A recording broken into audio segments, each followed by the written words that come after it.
Our two symphonic wind albums, Center Stage and Winds of War and Peace, were recorded in one day in Hampton, Virginia. The album titles come from the music that's contained. The Center Stage is a lot of that is Broadway music, movie music, and so forth. And Winds of War and Peace tend to be more symphonic and band, marching band, with a military or a precision emphasis.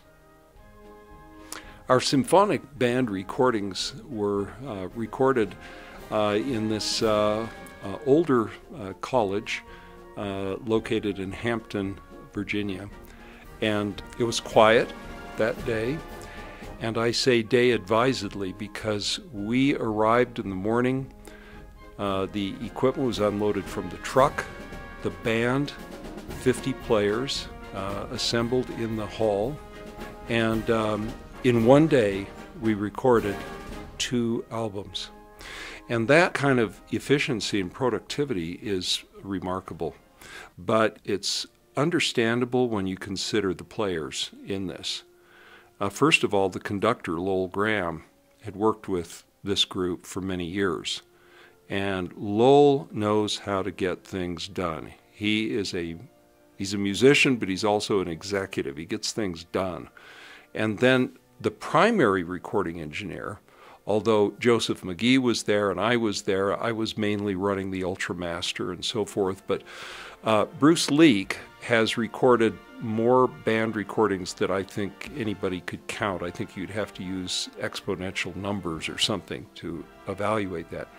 Anyway, so the 2 of those guys, Graham and Leak, put together the recording and performance environment. And fortunately, everything with the Ultramaster was working fine. The mixer was working fine. It was Bruce Leak's mixer. The microphones were all Bruce's. Most of them were Sennheisers, which work quite well with the sound pressure levels and the harmonic extension of band instruments. The listening room was actually in a bathroom downstairs, which did not have ideal acoustics and a long reverberation time. But the hall itself, the chairs were padded, and it was, from a concert hall standpoint, it was not ideal. The reverberation time was probably about 1 second. But I think it worked in our favor with the band because the power of the brass didn't overload the acoustics of that room. Those young musicians, most of them were members of the Air Force band, and they got right to work. They didn't have time to rehearse.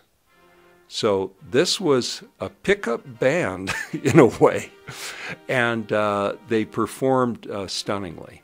In fact, on some of those pieces, like the Olympic Fanfare, I think we've all heard that performed, recorded many times. Frankly, I've never heard another recording of it that I like as well as this one. Things that I enjoy about this recording, the music itself, of course. The Ultramaster, with its very wide dynamic range, picked up, the band extremely well. There's no harshness in it, but there's a tremendous amount of power. Some of that power comes from the mod. The mod, according to Lowell Graham, is the mallet of death. The young drummer, percussionist, had this 40-inch howitzer of a bass drum, and he attacked it with vigor. So that, I think a lot of recordings of this have been sold because of the incomparable bass response in it. But there's also the harmonic, the beauty, and the musicians are so together on this. It's a truly enjoyable recording to listen to.